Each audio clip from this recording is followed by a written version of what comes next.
kayak gini, pasti ketinggalan pelajaran.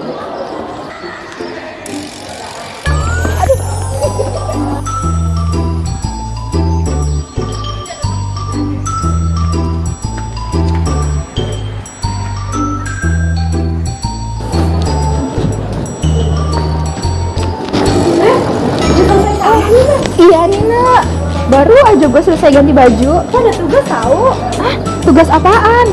Tugas dari Bu Devia. Tugas apa tuh? Tugas kapilaritas gitu, kita disuruh bikin video. Kapilaritas? Apaan lo? Udah ikut aja dulu. Aduh.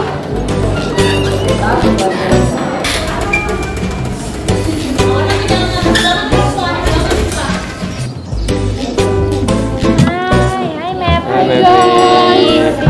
Udah lama banget nih dispen. Kata Ana, kita ada tugas kapilaritas ya? Iya tahu, kita kayak disuruh nyari definisi, terus kayak rumus-rumusnya, terus contoh pembuktiannya, contoh kasusnya, banyak banget. Sebelumnya kapilaritas itu apa sih? Kalau secara definisi sih, kapilaritas itu peristiwa naik turunnya zat cair pada pipa kapiler. Contohnya yang sering kita lihat itu kayak air yang rembes pada tembok, air yang meresap pada kain pel. Jadi si tembok sama si kain pel itu jadi pipa kapilernya gitu. Kalau misalkan di kapilaritas itu ada rumusnya gitu nggak? Iya, ada. Rumusnya itu H sama dengan 2 gamma cos theta per rho GR.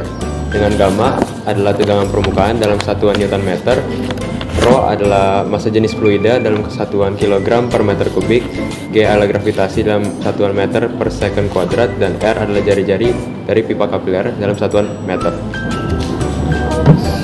Susah juga ya. Oh, kayaknya aku tahu deh contoh kasus berdasarkan dari penjelasan pengertian yang awal jelasin. Itu misalnya kayak kompor minyak dan lampu minyak itu dapat menyala karena naiknya minyak tanah pada sumbu. Nah, sumbunya ini berfungsi sebagai pipa kapiler. Itu benar nggak sih? Bener banget tahu. Bener banget. Nah, ada contoh lain juga kalau misalnya dinding bata lagi musim hujan tuh merembes gitu karena air dari tanah merembes ke dinding batanya, jadi kayak dinding bata itu sebagai pipa kapiler. Terus ada juga naiknya air tanah melalui batang tumbuhan gitu, itu batang tumbuhannya jadi pipa kapiler. Ada beberapa kasus ya. Terus di kapilaritas itu ada kayak adhesi sama kohesi gitu tahu. Hah? Apaan lagi itu?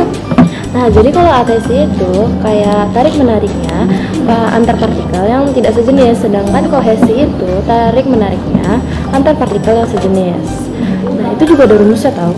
Ah, seriusan ada lagi rumus? Serius, banyak banget. Aduh, gimana sih rumusnya? Nah, rumusnya itu yaitu tabung reaksi. Misalnya itu kayak kohesi lebih besar daripada adhesi, maka akan terjadi tabung reaksi berbentuk cembung dan tidak membasahi dinding kaca. Nah, zat cairnya itu akan turun melalui si pipa kapiler itu, di dalam pipa kapiler itu. Nah, ada lagi yaitu jika adhesinya lebih besar daripada kohesi, tabung reaksi akan berbentuk cekung dan membasahi dinding kacanya. Lalu zat cairnya akan naik melalui di dalam pipa kapilernya itu. Itu ya. Wah, susah juga ya. Tapi seru sih kayaknya kalau misalkan kita nyoba kayak apa pembuktian dari kapilaritas itu. Seru nggak sih? Seru nggak sih? Ayo kita coba nggak sih? Kita kayak cari-cari gitu pembuktiannya. Kayaknya kita cari-cari contohnya dulu aja yuk. Yuk.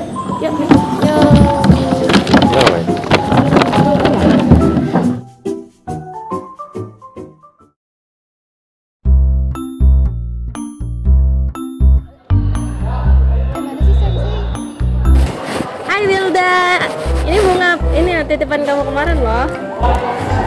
Kok warna putih ya? Aku lupa bilang tahu. Sebenarnya aku butuhnya warna ungu. Gimana ya? Tenang. Aku tahu gimana caranya ngubah mawar putih itu jadi warna ungu. Hah? Gimana tuh caranya? Pakai konsep kapilaritas. Kita cobain yuk. Ayo, boleh banget. Ayo. Nah guys, untuk mengubah mawar putih ini menjadi warna ungu, kita siapin dulu nih bahan-bahannya. Yang pertama yang pasti itu mawarnya. Terus apa, Wak? Yang kedua ada gelas untuk wadah. Terus kita butuh pewarnanya untuk biar ini jadi berwarna. Kita juga butuh air ya guys. Yang terakhir kita butuh gunting untuk menggunting batang mawarnya. Langsung aja kita coba. Jadi untuk langkah pertama kalian perlu mengisi gelas setengah penuh. Yang kedua, kita masukin ke warna karena di sini kita bakal buat warna ungu. Jadi kita butuh warna merah dan warna biru. Masukinnya 1:1 ya.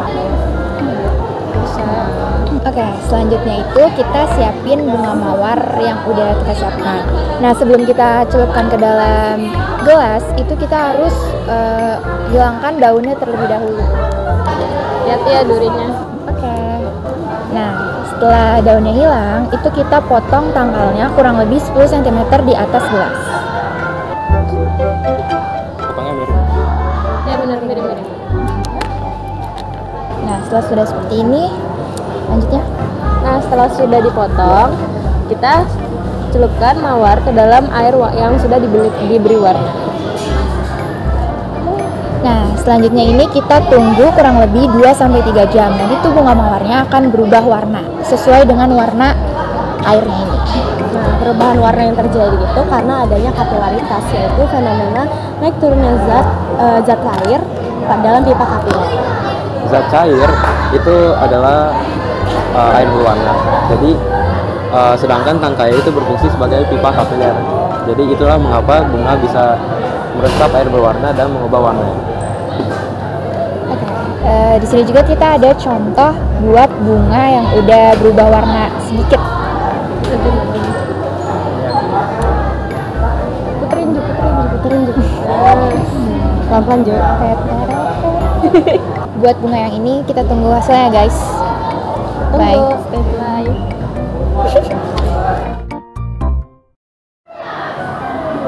Duh, bunga kita yang kemarin gimana ya?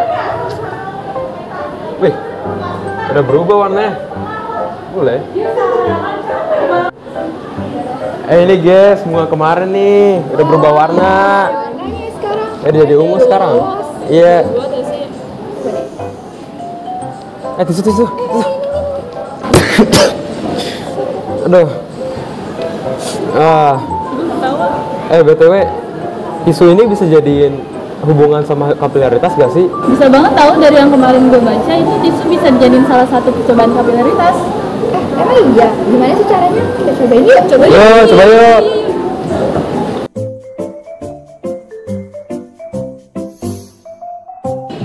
Jadi, sebelum memulai percobaannya, kita harus mempersiapkan bahan-bahannya terlebih dahulu. Pertama, 3 gelas bening. Nah, selanjutnya itu ada 2 pewarna makanan, yaitu merah sama biru. Nah, selanjutnya itu ada air. Nah, medianya itu ada tisu. Nah, langkah pertama kita siapin gelas bening tadi. Nah, kita anggap gelas yang paling kiri ini A, yang tengah B, dan yang paling kanan C. Nah, gelas A dan C ini kita isi air, tapi airnya diisi harus setara gitu ya, guys. Terus gelas B ini kita biarin aja kosong. Oke, setelah itu kita ambil pewarna salah satu aja. Nah, di sini aku ngambil warna merah.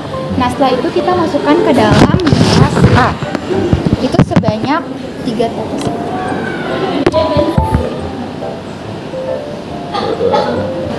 Nah, setelah itu kita aduk ya guys biar rata. Kita lakukan hal yang sama pada gelas C dengan memasukkan pewarna biru sebanyak 3 tetes. Perbandingannya itu harus 1:1 ya guys. Setelah itu kita ambil 2 gulungan tisu, lalu kita celupkan satu di gelas A dan satu di gelas C, dengan kedua ujungnya terarsip di sisi gelas B, seperti ini. Selanjutnya kita tunggu beberapa saat.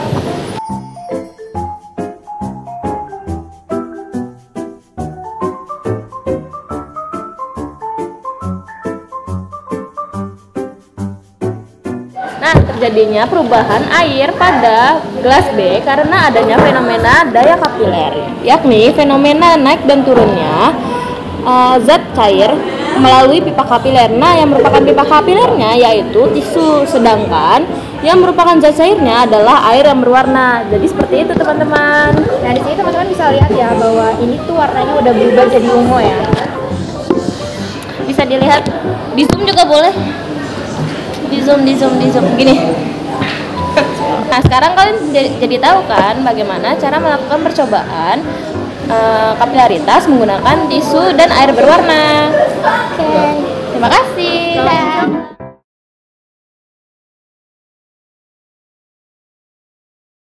Oke, jadi kita di sini ada contoh soal tentang kapilaritas. Nah, soalnya itu sebuah tabung kaca kapiler dengan jari-jari 5 mm dimasukkan ke dalam air sehingga permukaan air dalam tabung kaca naik sebesar 0,7 cm. Jika massa jenis air adalah 3000 kg per meter kubik dan tegangan permukaannya sebesar 0,6 Nm, maka berapakah besar sudut kontak antara permukaan air dan dinding tabung kaca? Nah, untuk mengerjakan soal, kita terlebih dahulu harus mencari apa yang diketahuinya. Jadi, kita terlebih dahulu lihat diketahuinya yang pertama apa. Pertama, kita tahu jari-jari dari tabung kaca kapiler, yaitu 5 mm. Jadi, kita tulis dulu jari-jari, yaitu simbolnya R, sama dengan 5 mm. Jadi, yang diketahui selanjutnya itu adalah kenaikan permukaan air dari dalam tabung kaca, yaitu sebesar 0,7 cm. Simbolnya adalah H. H sama dengan 0,7 cm. Nah, yang ketiga yang kita ketahui adalah massa jenis airnya. Airnya itu 3000 kg per meter kubik. Simbolnya itu seperti ini, mirip P, bacanya Rho. 3000 kg per meter kubik. Nah, yang keempat itu adalah tegangan permukaannya, yaitu 0,6 Nm. Simbolnya itu gamma, seperti ini, 0,6 Nm. Nah, setelah kita ketahui, sebelum itu kalau kita perhatiin ini satuannya adalah meter ya. Jadi kita harus ubahin semuanya terlebih dahulu ke dalam meter. Jadi jari-jarinya sama tingginya ini kita ubahin ke meter terlebih dahulu. Jadi 5 mm dalam meter itu sama dengan 0,005 meter. Terus 0,7 cm dalam meter itu sama dengan 0,007 meter. Nah, kalau bisa dilihat sini, angka di belakang koma itu agak banyak ya. Jadi kita bisa ubahin ke notasi kimia agar pas kita masukin ke rumusnya itu lebih gampang pas kita hitung. Jadi 0,005 itu sama aja kayak kita ambil angka paling belakangnya 5, terus kali 10, terus berapa angka di belakang koma. Di sini ada 1, 2, 3. Jadi 10 pangkat min 3. Sama kayak yang ini, kita ubahin juga ke notasi kimia. Ini 7 kali 10, terus ada 1, 2, 3 angka di belakang koma. Nah, jadi kayak gitu. Nah, sekarang kita udah ketahuin semuanya, kita cari apa yang ditanyain di soalnya. Di sini pertanyaannya itu berapakah besar sudut kontak antara permukaan air dan dinding tabung.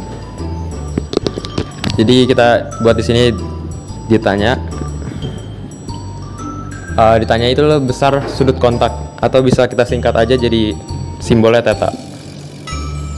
Oke, sekarang kita udah tahu semuanya, kita langsung jawab soalnya.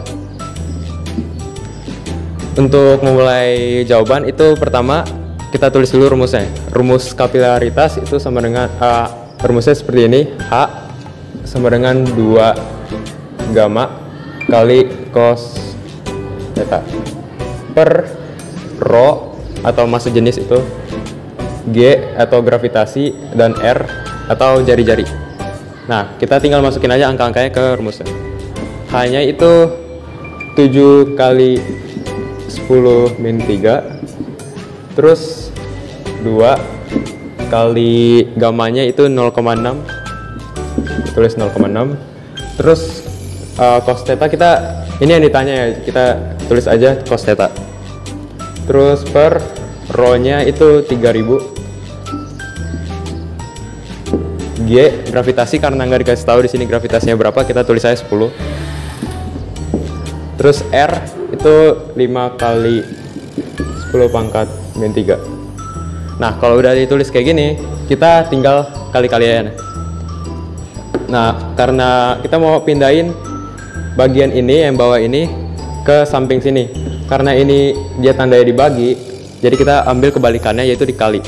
Jadi 7 kali min 10 pangkat min 3 dikali 3000 kali 10 kali 5 kali 10 pangkat min 3. Terus kita ambil yang di atas ini, karena ini simbolnya dikali, kita pindahin ke sini kebalikannya yaitu dibagi. Kita pindahin yang bagian ini aja, ini kita tinggal sendirian soalnya ini yang ditanyain. Jadi 2 kali 0,6 sama dengan cos theta. Nah, ini kita kali-kaliin dulu. Jadi yang bisa kita kaliin itu 7 kali 5 itu 35. Terus 10 pangkat min 3 dikali 3000 itu sama aja kayak 3. Karena 10 pangkat min 3 itu sama aja kayak gini nih. 1/1000 atau sama aja kayak 0,001. Terus kalau dikaliin sama 3, kita tinggal dikaliin sama 3000 maksudnya. Kaliin 3000, kita tinggal ambil ini 3 nolnya ini pindahin ke sini. Jadi ini habis, jadi sisa 3 doang. Kayak gitu. Jadi sisa 3. Terus ini 10 juga kita bisa sederhanain juga, kita coret sama ini. Ini 10 pangkat min 3 kita jadiin 10 pangkat min 2. Oke. Jadi udah dapet 35. Kita dapet 3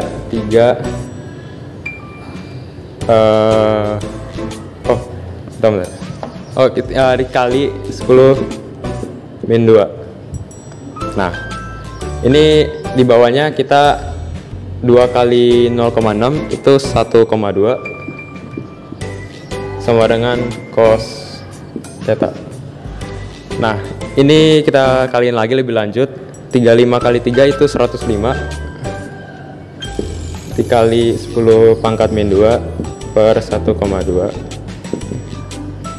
Terus sama kayak ini 105 kali 10 pangkat min 2 sama aja kayak gini.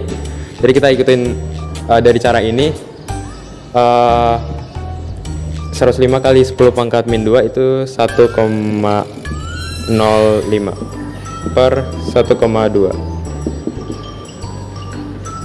Nah, 1,05 bagi 1,2 itu 0,875.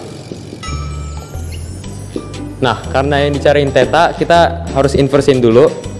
Jadi bisa di kalkulator buat inversnya. Jadi cos inverse theta, atau bisa di dalam kurung juga, 0,875 itu sama aja kayak theta. Tetanya itu sama dengan, kalau di kalkulator ya, 28,9 derajat. Bener gak sih? Ya bener. Oh ya bener. 28,9 derajat. Jadi ini jawabannya. Gampang kan, guys?